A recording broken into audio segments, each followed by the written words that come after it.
absolutely no guts about anything. You didn't vote for I got a stadiums good or use nothing? for these. Coasters? Yeah. They make good bookmarks too. Okay, I gotta find my notes here before I Thank you. leave. That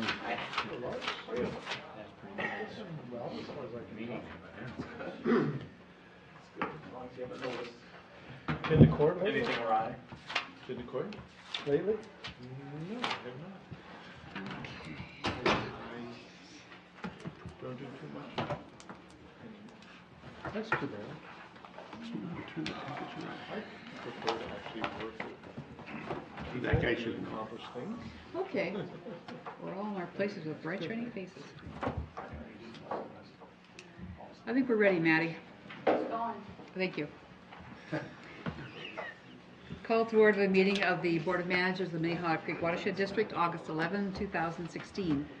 I see no member of the public here. We'll move to item 3, which is approval of the agenda. And there are a few additions and corrections to tonight's agenda.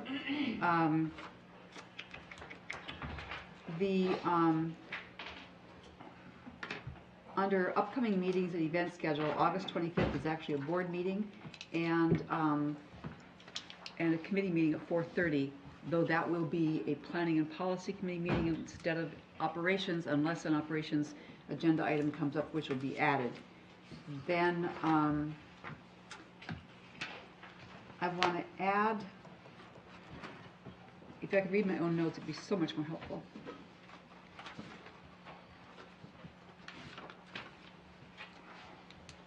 Bear with me a moment here.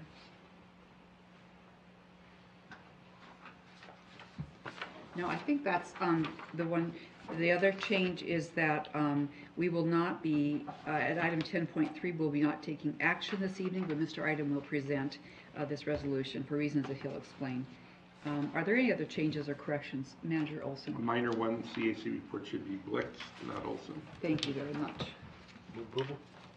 There's a motion to approve from Manager Shackleton. Is there a second? second. Manager Miller seconded. Those in favor say aye. Aye. Any opposed?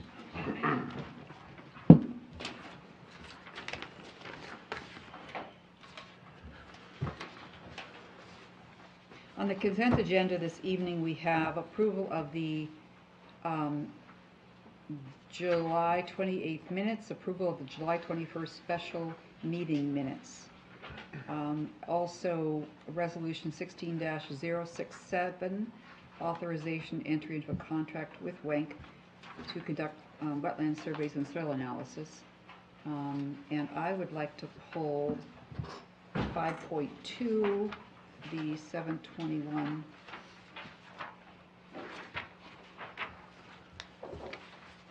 minutes. Let me double check that. No, I don't actually. I don't want to pull them. Is there a motion to approve the consent agenda? So moved. Is there a second? Second. Those in favor say aye. Aye. All right. Any opposed? Thank you.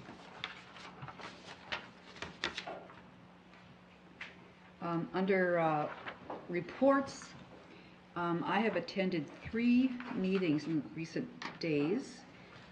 August 3rd, the NEMO tour. Manager Robin was there as well, with a theme of our comp plan. And there were familiar faces and new faces there as well. It was good to see new planning commission members, new city staff who weren't familiar with the watershed district, who were very enthusiastic about the presentations. Then on August 5th, I attended an Army Corps of Engineers presentation for community and watershed representatives. They talked about their variety of funding sources, funding projects big and small, and there were a number of other familiar faces there as well. Then on August 8th, I attended this presentation by Ms. Schaufler and Ms. Domjancic on the Jennings Bay Wetland Restoration Project and Floodplain Mitigation Project. There were a number of people there, and some had questions to ask about a range of subjects concerning the actual project, but indicated interest as well in the silting up of the creek, so that became an interesting discussion.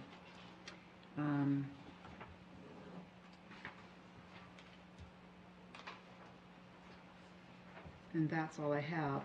The minutes for the July 21st combined committee meetings are in the packet, and I had reported on that previously. The August 4th combined committees met to discuss budget issues and to receive presentations of 2 departments' work plans. And that, sitting as committees, we recommended that the board would approve a number of items concerning budget. And I would like a motion for the board to accept the recommendations of the joint board, which would incorporate the following principles. Do not increase the levy for general operations legal budget by $100,000, to draw down $400,000 general operations fund balance, to not increase the levy by $250,000 to manage the issue of delinquent taxes, to remove $80,000 in capital project funding that had been dedicated to the MPRB partnership against possible future years, and a consensus that we would increase the levy by 7% and fund the implementation of the Minnehaha Preserve Connection capital project. Is there a motion for the board to adopt that recommendation? Move approval. Manager Miller, is there a second? Second. Manager Becker, all those in favor say aye. Aye. Opposed? Thank you. Planning and Policy Committee report, Manager Miller. Maybe I should ask Brian to make the report.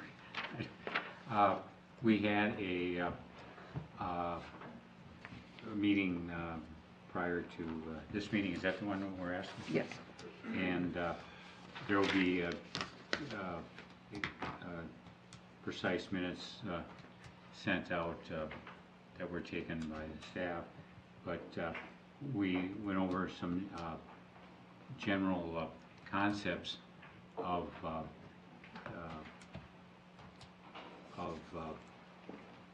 the comprehensive plan versus opportunistic planning in the focal geography, and we agreed to try to pursue our schedule on the comprehensive plan while also taking advantage of opportunities within the 6 Mile Creek Halsted Bay corridor that may come up, and staff is going to be developing a recommendation on a specific property to come forward in a couple of weeks, and a lively discussion about participation and membership and etc.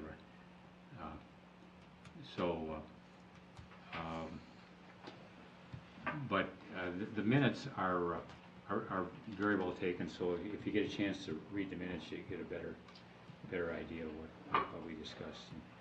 The lively discussion was what, about what? About participation. Participation in the committee? Yeah. We had one committee member present for the first half of the meeting. I see. But we had 5 members of the board there. Thank you, Manager Miller. Manager Blix, the CAC report. The CAC met last night. There were 7 male members present, and I don't know if we have any females, No but women showed up? I'm just saying there were 7 males there. A whole bunch of them. And there was a discussion about some of the community events, the boat ride with the NEMO group, and then Kaylee presented the water quality report to the group.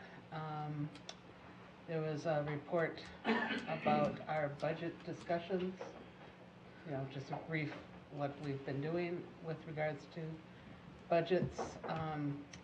Then Tully did a presentation about the creek cleanup, and there was some thoughts about what to do about that in the future, and there was discussion about that.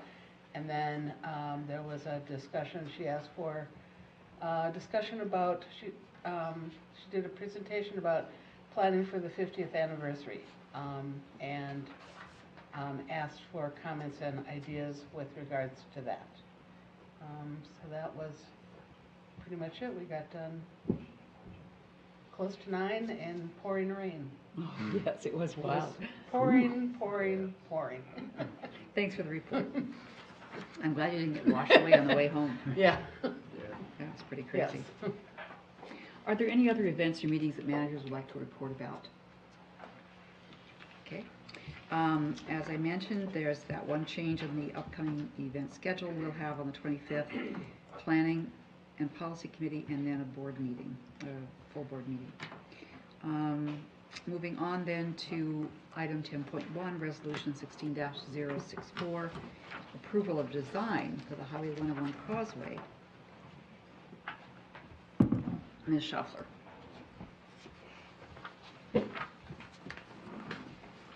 Madam President, managers, tonight we are going to just very briefly review the final design plan for the Highway 101 Shoreline Reconstruction Project, and I am seeking approval on that design tonight, and also authorization on July 15th, for me to comment at that time.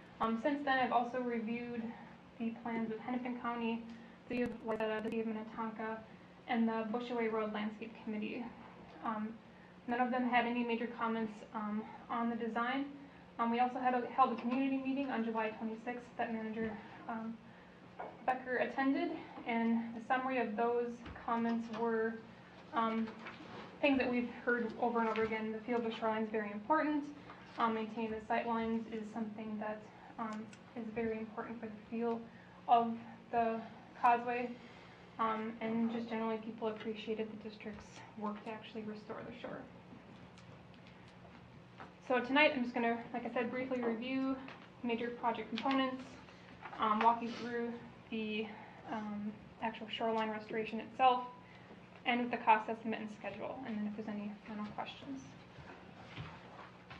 I know I've touched on this a lot lately, but just to remind the board that when the project was ordered, there was 2 project components. There's the causeway shoreline element and then the floodplain mitigation element. And the board will be reviewing the final plans for the floodplain mitigation element at the August 25th board meeting. So this is what the current condition of the Wayzata Bay shoreline looks like. So the goal of the district's project is to rebuild the shoreline to screen the sheet pile while creating a natural looking shoreline that provides some additional habitat.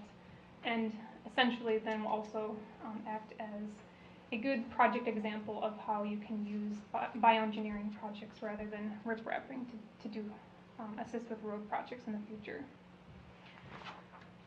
So here in red is where the district shoreline project will take place. It encumbers about 900 feet of the Wayzata Bay shoreline, and due to varying heights of the sheet pile itself, there's 2 different shoreline treatments that will need to be in place.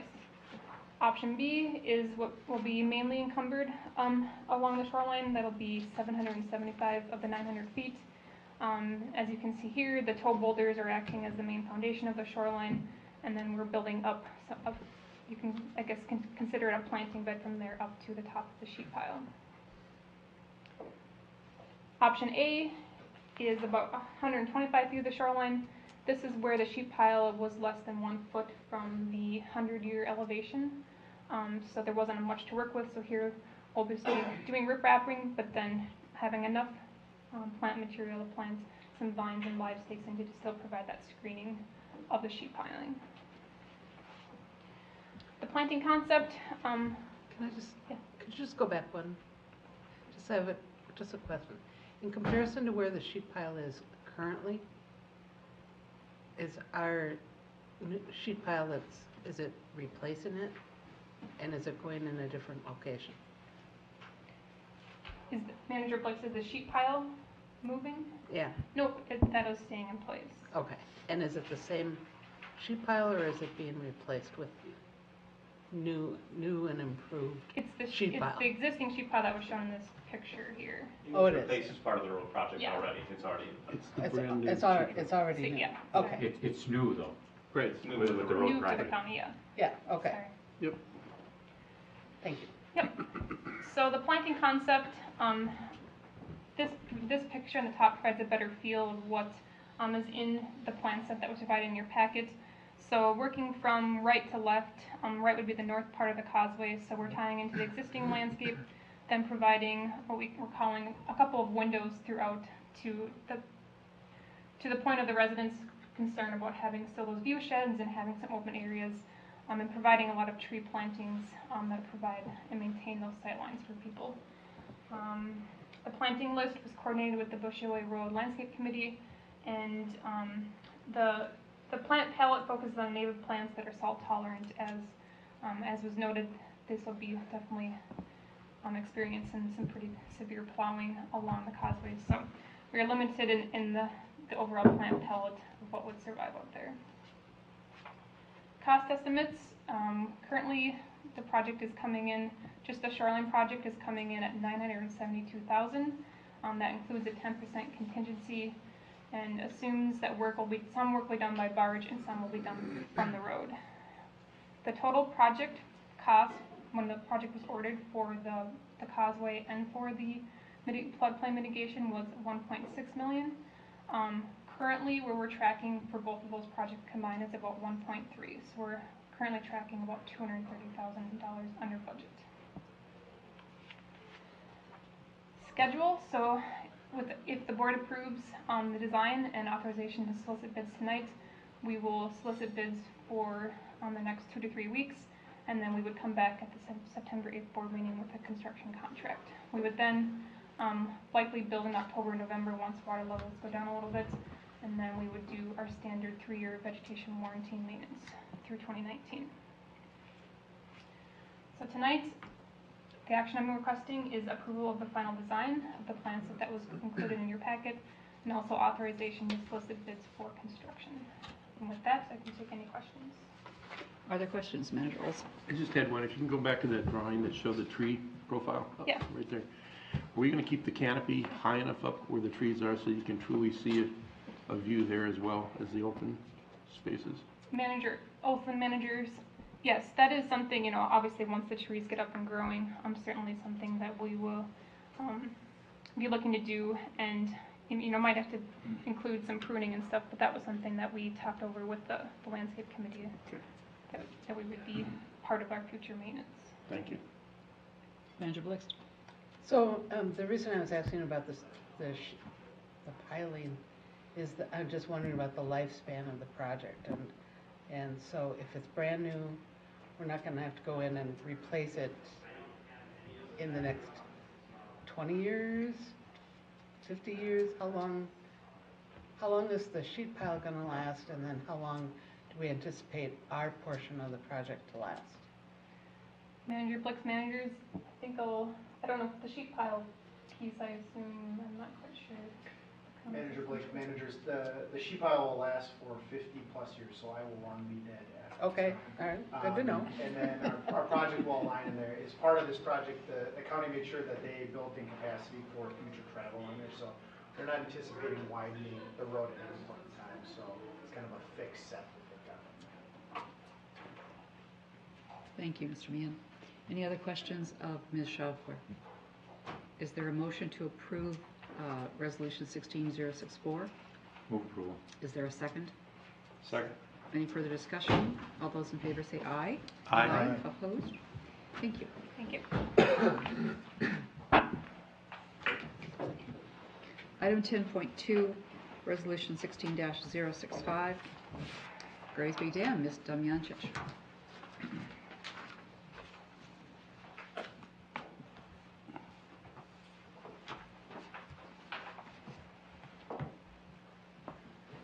Madam President, managers, tonight staff is seeking authorization to enter into a contract with Blackstone Contractors for maintenance of the Grays Bay Dam. Through the development of the infrastructure maintenance plan, staff has identified a number of pieces of district infrastructure that would require maintenance and a more deep dive into inspection and long-term possible repair and replacement of these structures. And through that process, the Grace Bay Dam was identified as being the top priority.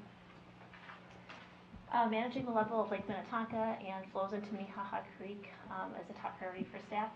And utilization of the Grace Bay Dam and its good condition is vital to fulfilling that role, as well as the district's obligation to operate the dam under the Headwaters Control Structure Operating Plan. And with this knowledge, staff pursued proactive inspection and maintenance of the Grace Bay Dam structure. So scope was developed this past spring, under which Wank Associates inspected the dam in May, and a technical memo was provided. And that recommended replacement of the radial arm gate seals as well as the bottom gate seal. Those are made of neoprene, and over time they have degraded somewhat, and there is some leakage through the gates because of those seals. The replacement of the stainless steel cables, which actually hold the dam gate to the axle, those are showing some signs of wear as well, and those were recommended to be replaced. And modification of the vertical dimension opening veneers. During the 2014 flooding, staff understood the need to potentially open the dam to a higher extent, and we don't have markings on the veneers to accommodate the really high opening. So we're looking to modify those veneers so that we can operate them at their highest extent. And finally, modification and maintenance of the gear reduction mechanisms. These mechanisms have been exposed to the elements for the past 37 years since the dam was installed, and have shown a lot of wear. So in addition to relubricating the gear reduction mechanisms, the scope also called for fabricating some sort of cover for the gear reduction mechanism so they would be protected from the elements. Aside from the replacement of the neoprene gate seals and the stainless steel cables in 1989 when the dam was about 10 years old, all of the dam equipment is original to its first installation. So proactive maintenance is recommended this time. The scope of the work requires the contractor to do maintenance on one gate at a time, so then 2 of the gates will be fully operational during the period of maintenance. So we won't have any concerns about being able to operate and maintain flows. We're also planning to do this maintenance in the fall, late fall of this year, when water levels are typically lower, so we'll be able to manage the flows appropriately. The contractor will also be required to limit access on top of the dam deck during their maintenance work. The gates will be open, the dam deck will be open, and we don't want the public to be injured by having all that equipment open, and all the mechanical equipment that will be involved, so that will be restricted. And we coordinated that with the city of Minnetonka as well. Work was estimated below $25,000, and Wank Associates and district staff felt that Blackstone contractors were appropriately equipped to perform this work, and because the estimate was under $25,000, we were just required to seek one bid. This is a cost breakdown of the various repairs and replacements, and that comes to a total of $20,862. Staff is seeking authorization to enter into the construction contract with Blackstone Contractors for $20,862, and authorization for the district administrator to authorize change orders in a not to exceed amount of $22,948. That's any questions? Thank you. First, is there a motion to approve? Move approval. Is there a second? Second. Thank you. Are there questions or, So when we did that work, it must have been 12 years ago? 15. 15 maybe, Yeah. with the launch and the restoration Yes. and the new crossing. The new deck. We didn't do any work with the mechanism. That's correct, yeah. Okay. The only, Manfred Miller managers, the only repairs to the mechanisms themselves was in 1989. Yeah, I don't remember ever doing this work prior to this. So I think it, obviously it's held up well over the 30-some years, and I think that this is pretty minor in comparison to what we could have to do, so. Manager Blitzby, managers, yes, we agree. It's a great structure. It's very simple in its design. And so it really has held up well over the years, but yeah, because we depend on it so heavily, it's something we need to keep on top of as well. I got geeky and looked up Tainter Gate on Wikipedia, and it's a Wisconsin engineer who's the eponym for the Tainter Gate. Ms. Miller. What's the flowage over the dam today? We're just discharging 20 cubic feet per second. How much? 20 cubic feet per second. But with the increase on the lake and in the creek from the rains last night, we're expecting to increase the discharge up to 100 tomorrow. Okay. Under. Not over. I feel you. Under the dam, over the dam? Not Yeah. really. Water goes under the Technically dam. water. Oh, okay. The way these gates work. I know, last year I once said about water going in and out, and Manager Olson pointed out that doesn't work that way either. Any other questions? All those in favor say aye. Aye. Any opposed? Thank you. Item 10.3, Resolution 16066, Mr. Item.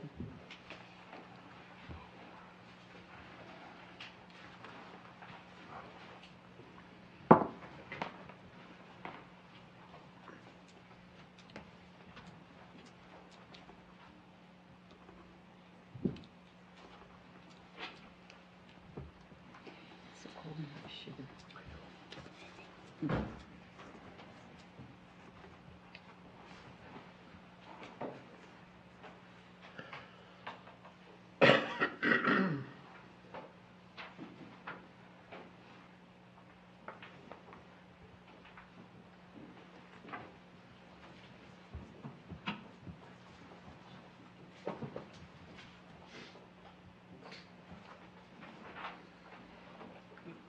Thank you, Madam Chair, managers. Tonight, I will not be asking for formal board approval of funding, but rather presenting the consideration of cost share funding for Wolf Lake Condominium's rain garden project. Reason we will not be asking for funding is a slight staff oversight on past board resolution requiring this type of project to hold a public hearing before considering cost share funding for that. And I will explain in more detail later on in the presentation.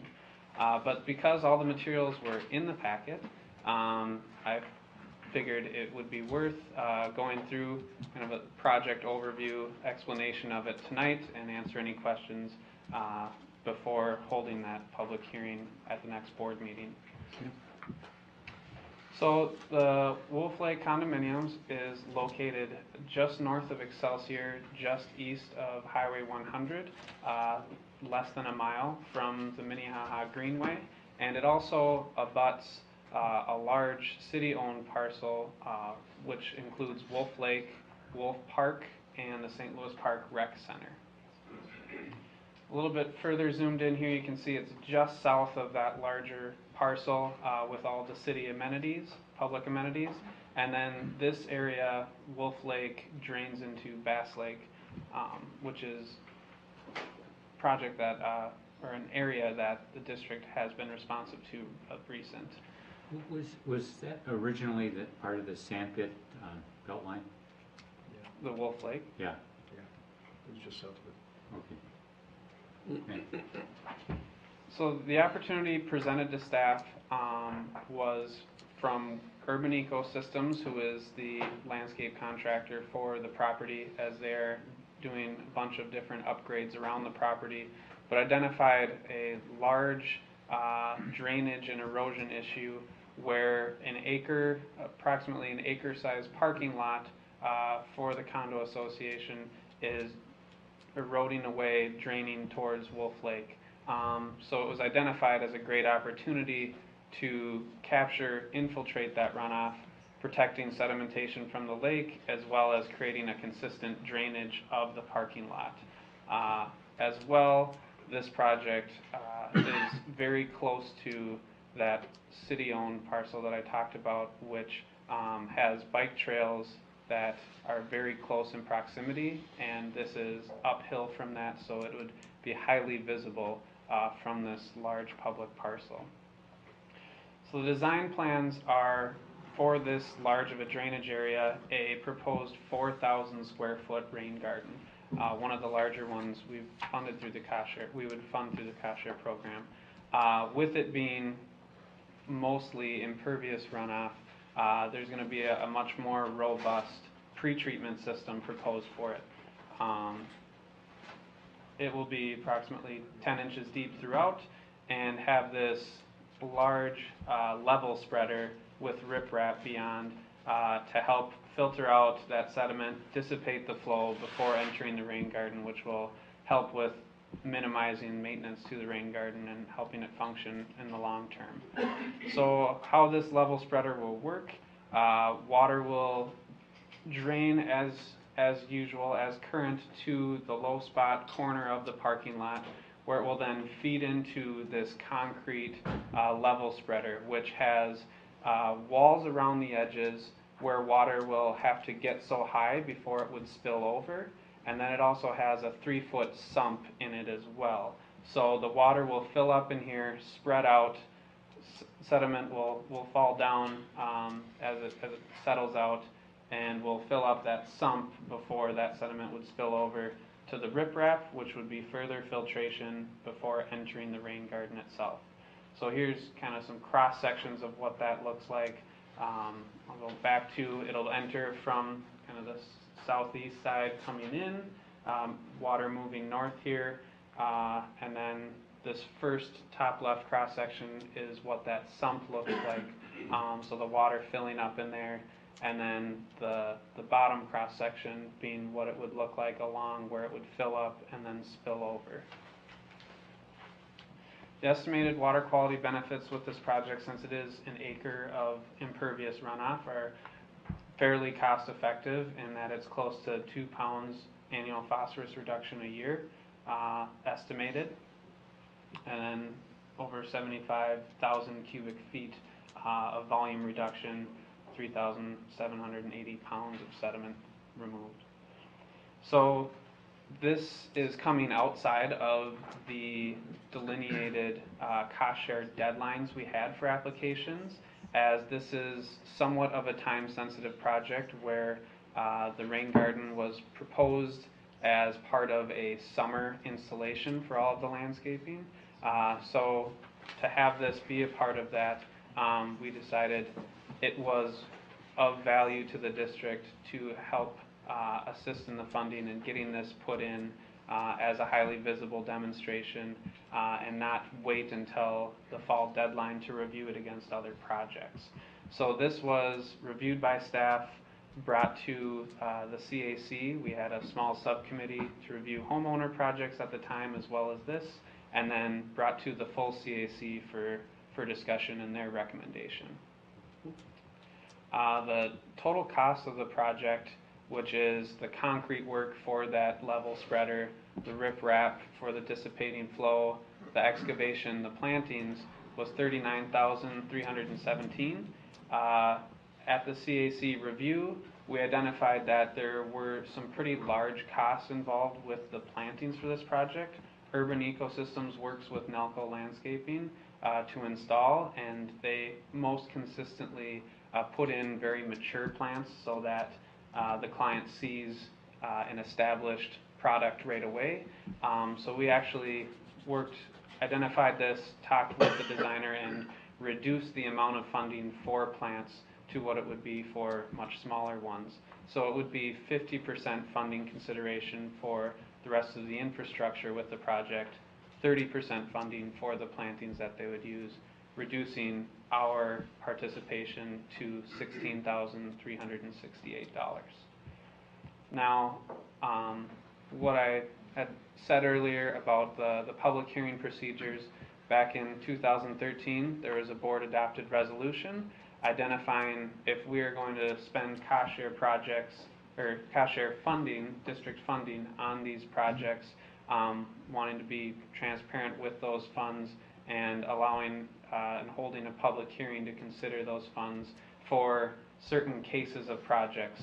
What I have been most familiar with are those that include a municipality taking on the long-term maintenance, or those in excess of $50,000 of district funding. This would be the first one for me that is construction elements that are actually encroaching another property requiring an easement for the project to be installed. So this project, the black dotted line shows the actual parcel boundary, and this rain garden would actually be encroaching. Of the 4,000 square feet, nearly 2,000 of it are going to be on that city land. The city are definitely in favor of this project. Right now, it is all sod everywhere. There aren't many planting beds, let alone rain gardens. And so they are in favor of this project, have written a letter of support, and have sent us a template of what their encroachment easement maintenance agreement would be with the condo association, allowing them to put this in, but also right where that kind of red dotted line around the project is, that is a walking and bike trail that will be less than 20 feet, closer to 10 feet from this 4,000 square foot rain garden. So city also showed enthusiasm and interest in having signage near the bike trail looking up at the project, not just signage on the property. So I guess that's what I had, and I'd like to answer any questions or concerns at this time, and then we would look to hold a public hearing at the next board meeting to consider the actual funding approval.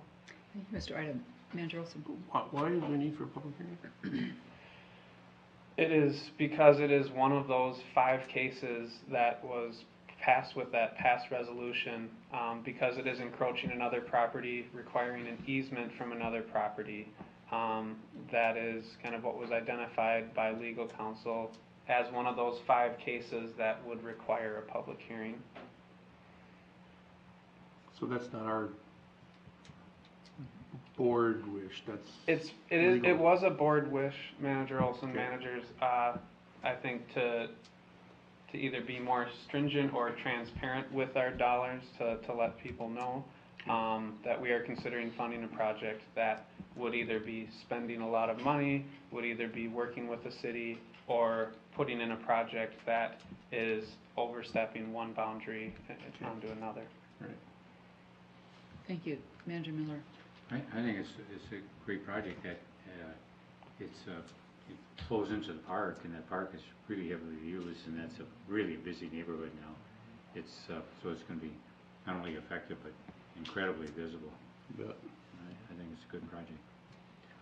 Manager Shackleton. Who's gonna do an O&M on this? Or how, will it be divided between, who's gonna do it? Manager Shackleton, managers, this is going to be a requirement for the condo association, and that would be, the city has said will allow you to install, but with their agreement, the maintenance is all going to be on the condo association. With the larger landscaping they're having, I would assume that this would be included with the annual maintenance they have with that. We would also, with our funding, require maintenance long-term on the project as well. I'm presuming that their encroachment agreement also specifies that that would be the case too?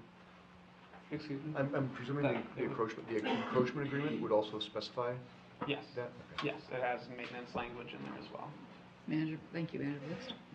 I'm just trying to figure out, Brett, how much of the watershed for Wolf Lake is going to be cleaned up with this project?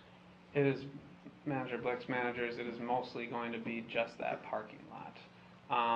There are greater opportunities to capture more runoff, but if you see the kind of, I guess, this picture with their parcel, this is kind of the largest green space area they have to capture above ground, and I really, there may be some other opportunities to capture some more of the property mostly on their property, but most of it is pretty built up and limited to the space. I'm just talking about the entire drainage area to Wolf Lake. Is this a significant portion of any cause for impairment to the lake? Are we gonna be fixing anything by doing Sure. this? Manager Blix, managers, we currently are not monitoring Wolf Lake for water quality, but the water quality improvements proposed with this project, I mean, 2 pounds of phosphorus a year to that lake, over time will make a difference. Will it make a huge difference compared to the larger drainage area? Probably not alone, but hopefully with the visibility, the demonstration, and with future redevelopment, more stormwater management will happen too. Okay.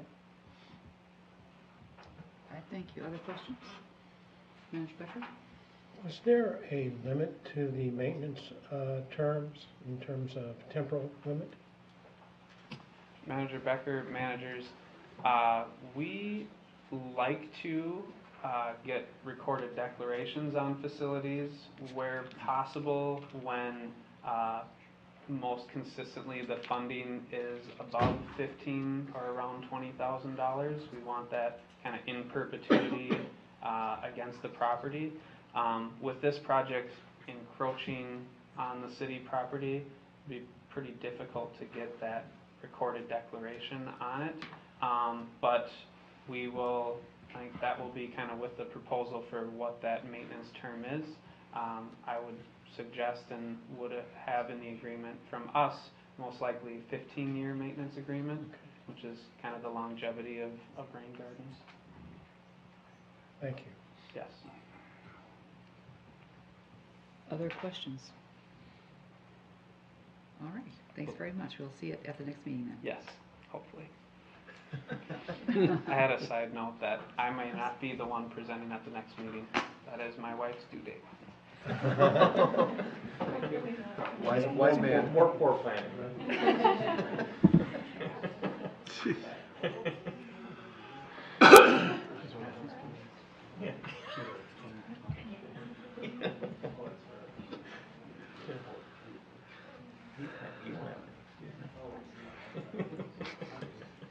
The next item on the agenda, 11.1, is review of the proposed planning projects, permitting and maintenance 2017 budget and work plans. Ms. Christopher. Thank you. Madam Chair, managers, just kind of start off with an overview of the whole budget presentation for tonight. First off, we'll be asking for the board to take action on the joint committee recommendation from last week. I'll then provide just an overview, a recap of kind of the one-page budget summary just for the big picture, and then we'll get into the planning and permitting work plans, and then turn it over to operations and support services to run through their work plans. We've already done some of that work for you. Oh, you did? We approved Okay. the Perfect. recommendation of the committee. Perfect, we'll skip right over that then. So I'll just hand out, this is a slightly revised version of the one you got last week. Thank you. Again, just kind of the one-page overview of the budget and revenue sources. And not really any major changes, but we just kind of refined a few of the numbers as we've gone through and written work plans. And there were a few areas within planning and projects where we identified budget reductions or increased carryover. One was with the project maintenance and land management program. They've now combined their work plan with the land restoration work plan, and also were able to consolidate some of the legal and engineering and maintenance costs by doing so. So they had a reduction of about $16,000. For the Long Lake Creek wastewater treatment pond project, the maintenance came in to be less than originally budgeted, which was a reduction of about $20,000. And then finally, for the 325 Blake Road Fund, we still have about $58,000 coming in PFA grants for the Powell Road piece. That'll come in this year. And so in total, that comes to about $112,000 in either budget reductions or additional carryover. And we have applied that towards the 325 Blake Road Fund, since that requires a large levy both this year and next year, about $1 million for next year, and so that would just help ease that a bit for next year. So we've kind of flagged early on in the process that the CIP will continue to be refined as we go and we learn more as projects develop, and that any one-time funds such as these would stay within the CIP. So that's where they've been currently applied. So in total, overall, for the planning and permitting division, we have a budget increase of about 1.3 million, and this is primarily due to an increase in land conservation debt service, and we'll kind of go through each of those areas in more detail.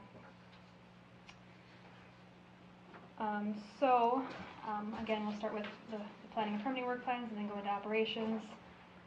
And this is just a list of all the work plans kind of covered under our division. And I've underlined the ones that we will touch on and kind of highlight this evening. We'll certainly take questions on any others, but these were kind of the main ones that we felt were worth talking about in a little more detail. And we'll start with permitting. Catherine wants to come up and say a few things. Ms. Sylvia.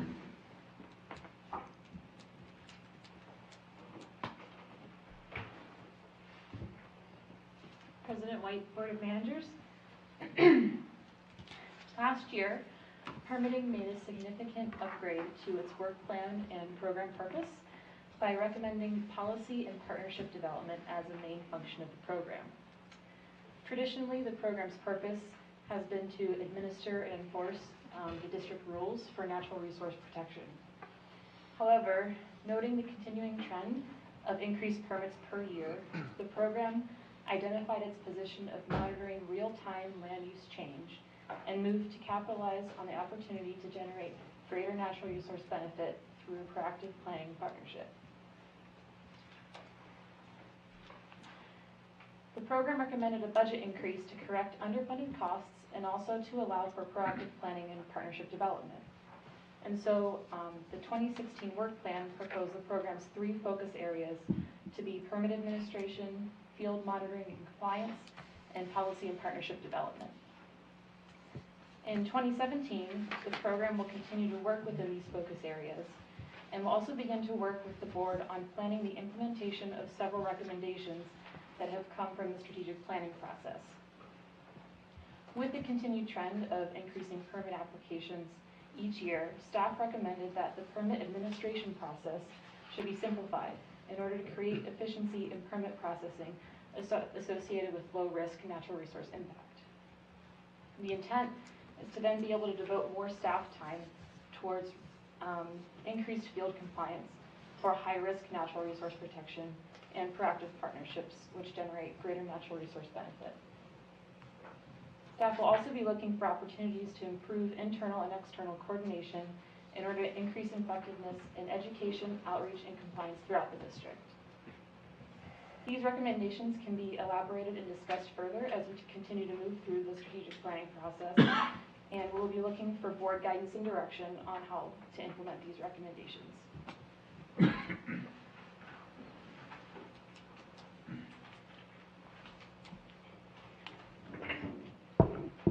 I'm all tied up. I just wanted to make a quick note for the board on staffing in the program too. In a prior meeting, there was a failed motion requesting that staffing changes come before the board. And so just in terms of transparency, I wanted to let the board know some staffing shifts in the permitting program. 2 district representative positions are vacant. One of them has been held vacant for a while we undergo the strategic planning process to see if that position remains with the program or is reallocated or absorbed. And then another position is essentially being made vacant by tomorrow. It's a person's last day. And so I wanted to inform the board that the position that we have been holding vacant is going to remain vacant, and this position that is being newly made vacant, we would like to go ahead and fill that. As Catherine mentioned, we're on track for a record number of permits this year, and with just 2 of the district representatives it's going to be a heavy workload, so we want to go ahead and replace the 1 that is being made vacant tomorrow. So I wanted to make sure you're aware. Thank you. Any questions on permitting work plan before we move on? No questions? All right, thank you very much. Moving on then to the planning department work plan. This one is generally consistent with the 2016 work plan, with our main priorities for the year being finishing up the comprehensive plan, continuing the strategic planning and program evaluation process, and then planning in our two focal geographies of the Minnehaha Creek Greenway and 6 Mile Halstead Basin watershed, as well as responsive track planning, and continuing to develop what that looks like moving forward. In terms of the budget, well, it shows up as an increase kind of on the one-page sheet. That's really due to moving the 6 Mile planning dollars from where they previously were in a capital fund, 3139, and moving that into the planning department fund. So factoring that in, there's actually a net reduction of $122,000 for the program, and this is generally due to some reductions in the money allocated towards greenway planning, the comprehensive plan with that being wrapped up, and then also consolidating some of the general engineering and legal costs, and then also the CARP study is in its last year and will be winding down. So all those have been budget reductions. We did have some increases for responsive planning and 6 Mile planning, allocating a bit more towards those. And then we've also added the $100,000 for land conservation planning, which has been discussed. The 6 Mile planning, is that the same as the 6 Mile Creek Halstead Bay? Yes, yes, I apologize. That's the one. See that coming from.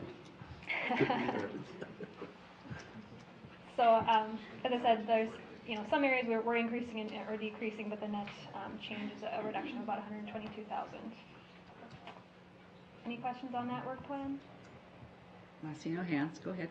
Okay. Then we'll move on to project maintenance and land management. If you can come up. Ms. Schaffner? So the main priorities for what we call PUMLM sometimes is to continue to find efficiencies in veg management. So one thing with that was at the bottom you'll see combining this fund with the land restoration fund. So a lot of what those two funds were doing were similar, so to find efficiencies in contract management and just essentially just finding efficiencies in contract management. We're proposing to combine those two funds. We're also formally implementing the infrastructure maintenance plan. One of those items that you saw tonight was the Grays Bay Dam maintenance. So just formally looking into doing some more of that maintenance that was identified in that plan. And then looking to provide some match for the Great River Greening Outdoor Heritage Fund and LCCMR grants that we received. We've been granted $186,000 in those grants already. So we're applying for another $105,000 this year. So we have to supply the grant match for those to receive that money. So as you see at the bottom, the proposed change is a little over $47,000. We were adding $100,000 for the infrastructure maintenance plan, but when we combined the land restoration plan with this program, we also were able to gain some efficiencies. So the overall total increase is $47,000. Thank you. Questions? I had one question about there's a $5,000 item for getting surveys. Is the signage included in that $5,000, or will you be identifying signage by the surveys? That includes, it depends. Sometimes we have the signage already in place, or we already have district signage that we just have them install. Sometimes it's them just actually marking with a post, and then we apply the signage, so depending on how big the site is. But the signage cost is not included in the $5,000? Correct. They're just marking for it? Yes. Are there other questions? Mr. Heyman, I saw you come forward. You're getting ready. Getting ready for next one. But first, we'll have Tiffany cover the FEMA flood repair fund as well. So in this work plan, much of 2017 will be devoted to just figuring out an implementation plan What we're looking to do is coordinate with the City of Minneapolis and Minneapolis Park and Rec Board to see if we can leverage some additional water quality projects out of the FEMA funds that were granted to the district. So seeing if we can do some other water quality projects in the vicinity of the FEMA funds. So we've applied for a Clean Water Fund grant to do that. If we do not receive that grant, I do plan to revise the work plan to levy for $60,000 for the district to pay to do that. So activities in 2017, like I said, will be coordinating with both of those entities, developing a plan, then actually beginning implementation of some flood repairs and potentially some of the greater water quality projects that would be identified. Thank you. Questions? Andrew Blixt? I didn't quite get what you meant. You said if you applied for a Clean Water Fund grant for what now? So what we're doing is the grant is looking to take all the information that we've gathered. Wink did a study of some stormwater outfalls along the creek, and I think Interfood also has done some study of possible other water quality projects that we could do. So taking all the information and figuring out where we could align some of those projects with where we have some current stream damage from the flooding. Okay. So one thing I didn't include in the budget was an assumption of if we didn't get that money, so that would be an addition that would come back for the final work plan. So if we didn't get the grant awarded to us, then we would need to levy additional funds to cover that work? Ms. Christopher? No, Manager Blixt, managers, the $60,000 is already factored in to the overall budget and levy picture. It just wasn't reflected in the work plan, so it's just a revision that needs to be made when the final package comes back. Okay, so the grant request was for how much? For just under $40,000, and then we provide a 25% match. Got it. Okay. Other questions? All right, thank you. Land conservation. Mr. Heyman? Good evening, Chair White, managers. Account 2004, which is the Land Conservation Fund, there's an increase of just over $1 million this year. That's to service the district's debt, plus an additional $100,000, which I can cover in a moment. The majority of the funds, as I stated, about $945,000, is a debt service increase. There is also an interfund loan payment that's sort of on schedule based on the loan that the district gave itself for the Minnehaha Reserve back in 2014. This will be year 3 of 5 in terms of paying back that loan. And then the board has recently discussed and requested that we begin to set up a debt service program in Carver County. And so there was a $100,000 increase to sort of seed or begin that fund in anticipation of projects that may be coming down the line or other potential acquisitions. Thank you. Are there questions, Mr. Heyman? No questions. And then the 325 Blake Road site, we just thought this is a relatively large increase this year, so it would be good to just recap with the board where we're at with this particular project. In 2017, the budget is $1,500,000, so it's gone up quite a bit. This is in anticipation of the future stormwater facility that we'll need to construct in 2017-18. So that particular amount includes what it would take to construct Lake Street, which has actually started construction for the lift station itself. The road work in our storm sewer network won't actually go in until, it wouldn't start until 2017 and into 2018. It also includes some design funds to begin to design that main facility on 325 Blake Road, and then it's approximately half of what we project that facility costing when constructed in 2018. So all of that being said, we're levying up for the full project cost, and the 3145 account is strictly for the stormwater project itself. We do anticipate that we would receive 50% of the eligible costs back, but it's a reimbursement through the PFA through their point source implementation grant. So as the project is completed, they'll reimburse the money. We did include a bit more information in the work plan this year just to sort of provide the board with a little bit more of a background or understanding where we're at on 325 Blake Road for demolition and redevelopment planning as well. And essentially 2017 will be a big year for that amount of work, which will be finalizing demolition plans, seeking outside funding sources for environmental remediation, demolition, some of the asbestos and other issues that we know are present on site, and then working through the master development process and RFQ and some of those other things in anticipation of the site becoming vacant in November of 17. Questions? Is the PFA 50SIG program, was that money that was in the bonding bill? Manager Shackleton, managers, there is money in the bonding bill for that. My understanding is actually, I had a recent conversation with Ms. Saby at the PFA, is if the present bonding bill is adopted, it changes the game entirely for them. It's quite an increase. It looks to actually, instead of the $3 million cap that's present, so applicants can receive half of their fund or half of their expenditures up to $3 million. It sounds like that may actually increase to $7 million. And then there's some other just increases in overall funding. So it doesn't impact our grant. I believe the amount still remains 50%, but there was some consideration at the time, and there's nothing that's been finalized. But the funds they have now for our project, as it would stand, would technically already be approved. So far as we just continue to keep, we applied for a grant in 2015 or 2014, approved for 2015, and already started drawing because of the Powell Road diversion. So we've already been reimbursed for half of that project. As we move into Lake, they'll reimburse for half of that. And assuming there are still funds existing, we would be reimbursed for the main facility. Manager Miller. It's a pretty complicated funding system PFA has. I used to be the underwriter for the initial bond issues.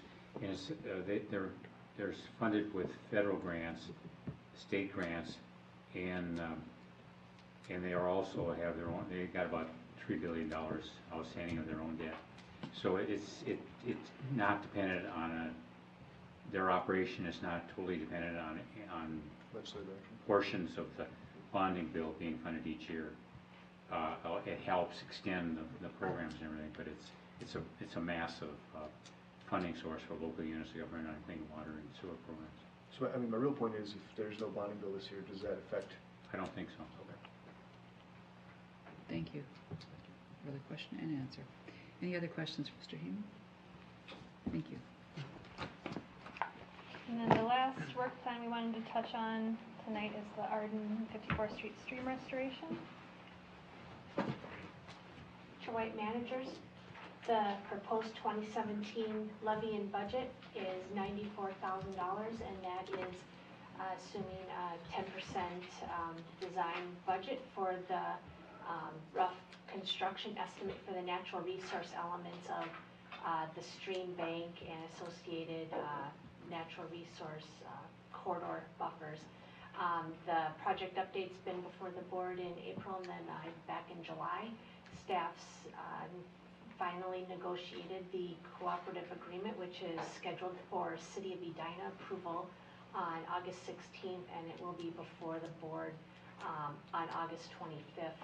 And that is for concept design development. That's a public process that'll have board input on alternatives, and then the final concept for the park that includes 30% design approximately for those natural resource elements. With that concept design, the agreement has the city cost sharing funding for that concept that's more inclusive of the broader park.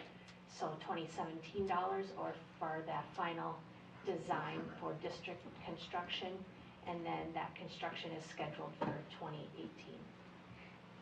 Thank you. Questions, Manager Miller? North of 54th Street, what's the lineal length of the creek there that we're considering in this plan? The entire length is approximately 1,800, and that would include downstream of the 54th Street Bridge, somewhat where there is FEMA dollars for those repairs. So that design consideration would be part of that design process in 2017.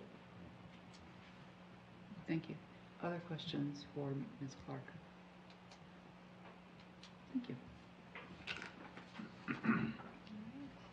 So So those were all the ones we wanted to kind of highlight for you this evening, but are there any questions on any other work plans that were in your packet? Looks like not. Thank you very much, and thanks to the entire department. Appreciate it. Item 11.2, review of the proposed operations and support 2017 budget and work plans. Mr. Matt.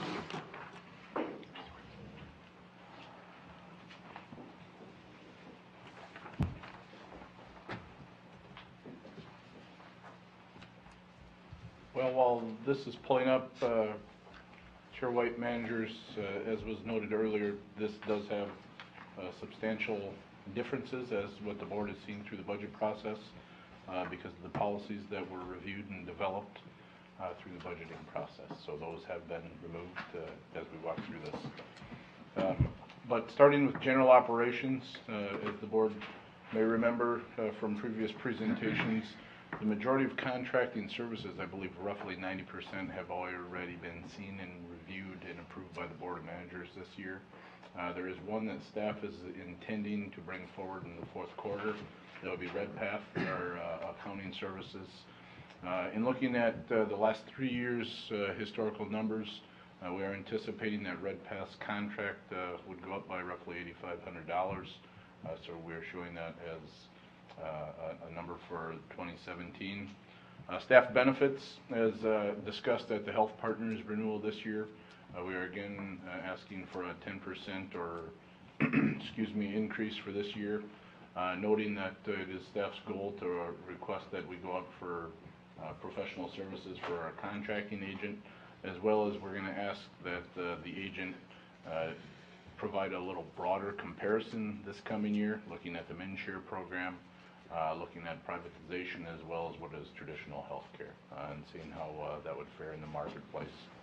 Insurance for the general operations fund, that's primarily Reach 20. $1.2 million is that value that was assigned to the project, thus affecting an increase in our overall insurance. And for our building fund, we're looking at roughly $6,800. We're tracking that our utilities are simply increasing as we're moving forward. One other note, as we're looking at this, there are some other numbers that are rather large, and just as a reminder, they are set. Debt service for this facility originally was placed in the general operations fund and is roughly $131,000. That will stay the same moving forward. And if we look at the majority of the building and operating expenses, aside from utilities, it looks like those will stay the same moving forward. And if the board will remember, in 2016 we went through our phone contract. We also went through our Pitney Bowes and other large contracts that require board of managers approvals. So as contracts come due, staff will certainly look for efficiencies and try and save costs wherever possible. Information technology, one major note, staff is going through not only the budget process, but the strategic planning process. This is one area that we feel we can really change the focus and really provide a more organizationally wide support program, and that will take some time to develop. So for the work plan for 2017, we are proposing no changes. If the board will remember last year, this work plan did receive significant cuts. Basically, no new projects was kind of the theme. We did not finish a number of projects that were in the 2015 work plan, so there are some available dollars that were assigned funds. And so what we've talked about internally is we want a team to get together to create a common purpose for those funds. For instance, if it could be a district-wide database, or if we would proceed with a website development project or things of that nature. We have a couple directors, we have a couple collab group staff, and we will bring a recommendation back to the board. One option might be that we do not need to advance any IT projects at this time, and then this could be used for budget reduction in coming years. But that will be coming forth. And lastly, the Board of Managers approved the 2-year agreement for government relations after going through the scope of services process, and I believe signed recently. So as Joe Carlson proposed, no change of fees, so that budget line will stay the same as well. So I guess in summary, the difference as originally proposed through the number of meetings we've had as to now has been reduced dramatically, but if you look at the combination of general operations, information technology, and government relations, it is an increase of $73,807, roughly 4% over last year. Roughly 5%. Excuse me, 5%. 4.6. Thank you, Mr. Mantle. Are there any questions? Can you go back on the IT piece?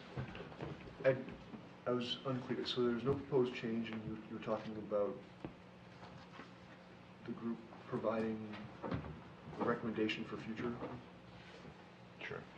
Yeah, if I can, Chair White, Manager Shackleton, the first 2 years that we were in this facility, the IT work plan called out a contingency fund, or a fund to be set forth in case anything broke in this building, any major expenditure. So there are dollars that are assigned for that purpose, roughly $40,000. There are also projects that we did not want to initiate knowing we were going to be switching managed service providers last year. Microsoft Office 365, backup solution, cameras for this building. So even though the dollars were programmed in a work plan and approved and received, we thought we'd hold off until we had a new partner on board, new managed service provider. So I guess when we started going through the strategic planning process and looking at where dollars should be best spent, we believe that we should start looking at those dollars as well as how we're currently doing GIS, or what we're using the Laserfish information system for, and making sure that it's reaching all of the departments. It's giving an organizational focus.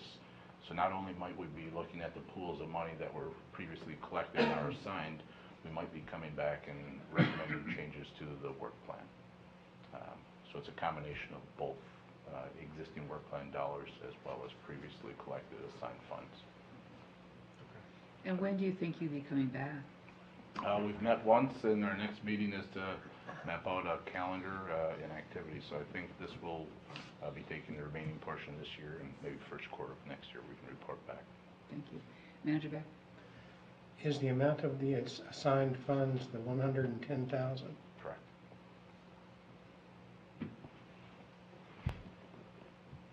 Other questions?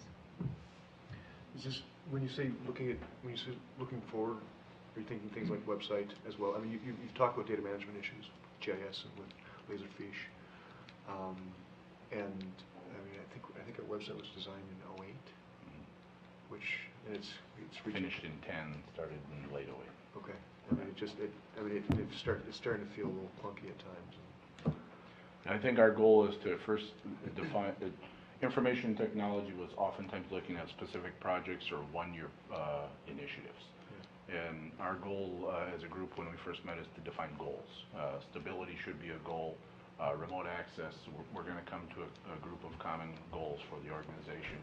We're also developing replacement schedules beyond just computers, so looking at the rest of the building, so we can put that on paper. And most importantly, what are the needs? Should we go further into GIS? Are we far enough with Laserfish? Common district-wide database keeps coming up, and none of those are currently budgeted in any of the programs. So one consideration is, should information technology be taking the lead on that, or is that where the dollars should be housed? Understood. So we're very early in our discussions, but those are concepts we've discussed. Sure. Thank you. Any other questions, Mr. Mant? Thank you very much.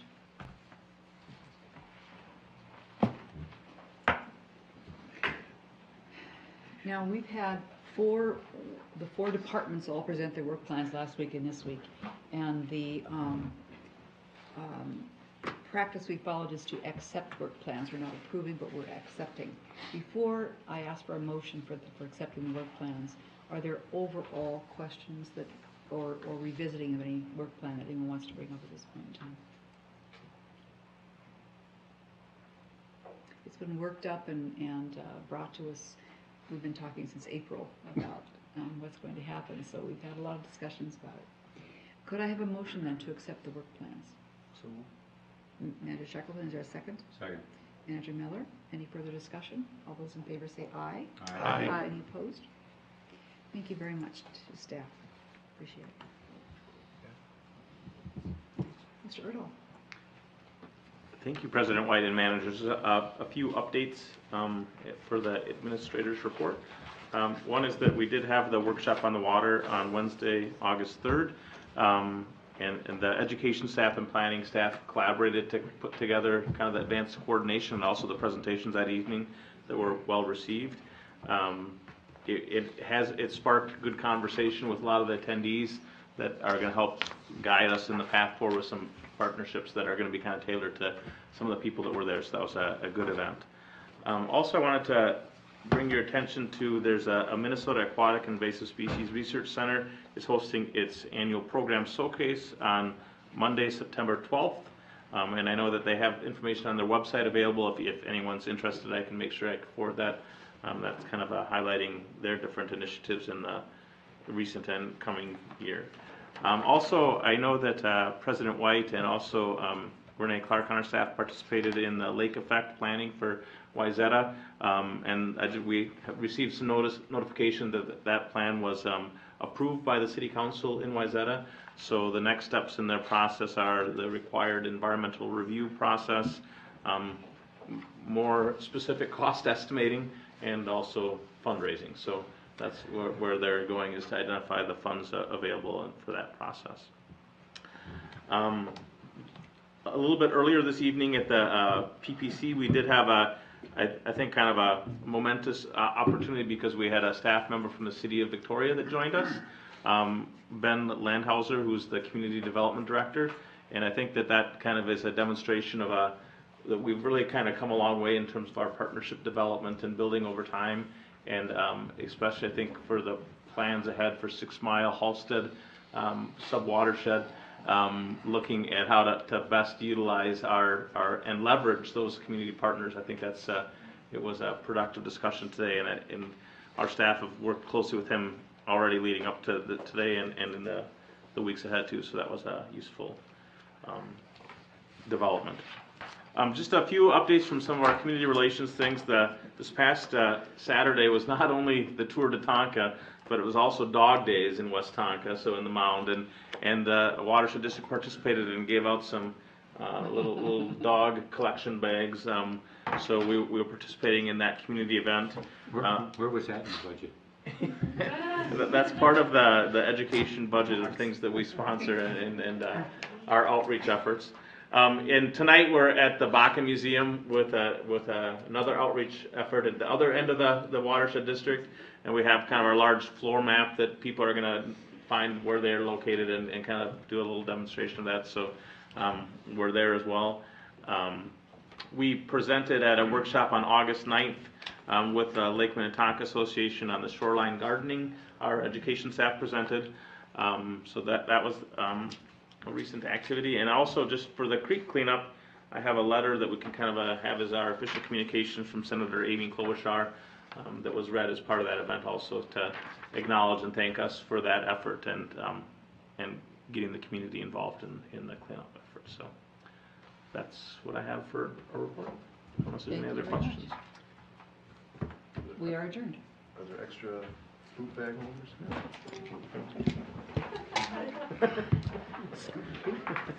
How many in a holder? I'm not sure. Does it say how many are in there? Probably in here. Yeah. I mean, it's usually the roll of like 25. Wow. 25? Really? That's pretty. I own like 6 of these. Really? One in the back of my car. Basically one for each leash. Do you have a dog? He has a cute dog named Finn. No, he's just. He's in my car. Some people collect coffee mugs. I collect food bag holders. Hang on to dog parks without dogs. You heard the story about the horse that walked into the bar, and the bartender goes, "Why the long face?" Well, there's one about the grizzly bear who walked into the bar, and he said what he had. So I'll have a Manhattan, but go light on the fur move. Bartender says, "Why the big paws?"